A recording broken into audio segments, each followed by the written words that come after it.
तवाधारे मूले सहसमयया लास्यपरया नवात्मानं मन्ये नवरसमहाताण्डवनटम्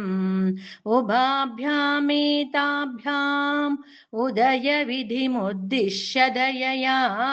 सनाताभ्यां जज्ञे जनकजननीमज्जगदिदम् गतैर्माणिक्यत्वं गगनमणिभिः सान्द्रघटितं किरीटं ते हैमं हिमगिरिसुते कीर्तयति यः सनीडे यच्छाया चुरनशबलं चन्द्रशकलं धनुःशौनासीरं किमिति न निबध्नाति दिशनाम् दुनोतु ध्वान्तं नः तुलितदलितेन्दीवरवनं घनस्निग्धश्लक्ष्णं चिकुरनिकुरुम्बं तव शिवे यदीयं सौरभ्यं सहजमुपलब्धुं सुमनसो वसन्त्यस्मिन्मन्ये बलमतनवाटी विटपिनां तनोतु क्षेमं नः तव वदन सौन्दर्यलहरी परिवाहस्रोतः सरनिरिव सीमन्तसरणिः वहन्ती सिन्दूरं प्रबलकबरी भारतिमिरा द्विषामृन्दैर्बन्दी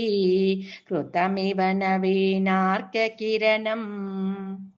अराल्हैः स्वाभाव्यात्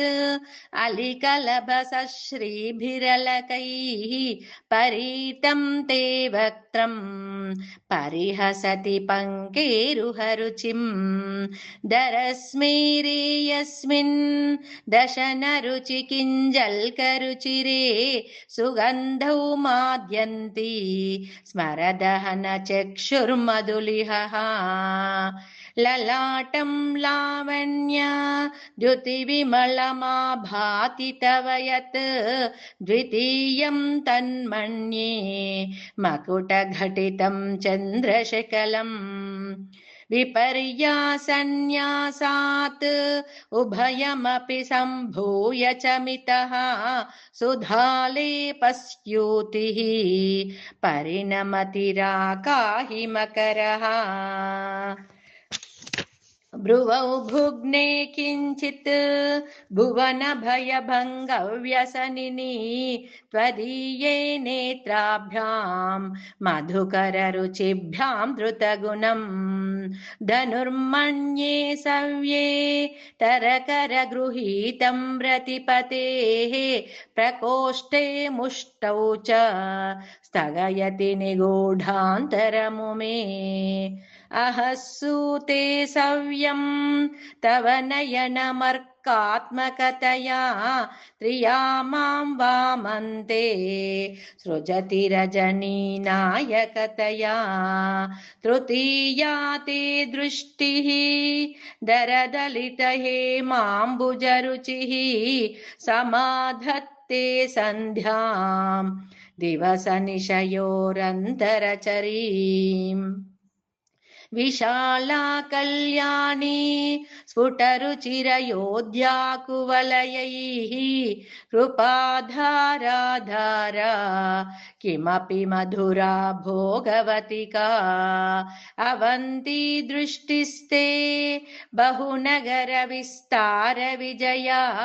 ध्रुवं तन्नाम व्यवहरणयोग्या विजयते